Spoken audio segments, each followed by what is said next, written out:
What do we know thus far?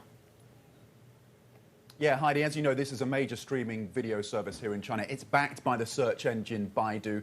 They said that they are cooperating with the SEC, who have requested access to financial reports dating back to January of 2018. Now, this SEC report follows a piece of work published by Wolfpack Research, and they also worked with Muddy Waters, who have a short position on the stock. So Wolfpack Research back in April published a report alleging that iQIYI overstated their 2019 revenue and user numbers.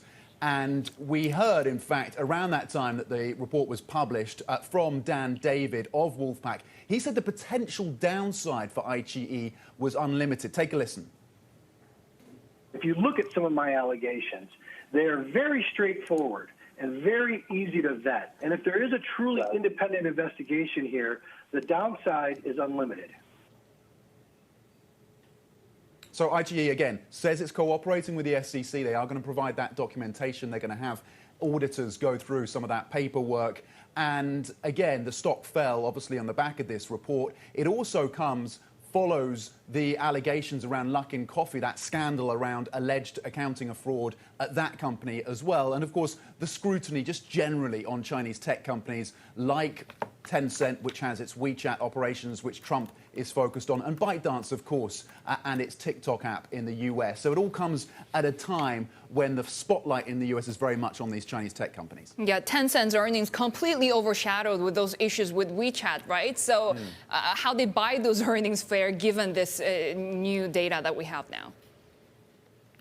Well, Baidu shares sold off on the back of the SEC report because, of course, they are a major shareholder in iQIYI. And otherwise, the earnings report was otherwise good for Baidu. In fact, sales fell 1%. That's less than many analysts had expected. They're doing pretty well considering that advertising now is grinding higher, and they are pulling in those advertising sales as the economy here starts to get back onto a surer footing. So they're benefiting from this kind of post-COVID-19 rebound in the Chinese economy. But they do face incredible competition here from the likes of ByteDance, Tencent, and other players. So they said, Baidu, they're going to continue to invest in things like artificial intelligence, autonomous vehicles. They see that as a future path of growth. But they also face their own tensions. Geopolitics is also impacting Baidu as well. You saw some of their apps closed down in the Indian market following the spat between China and India. So there are certainly challenges ahead for Baidu because, of course, it backs iQIYI, it's facing these geopolitical tensions, and then domestically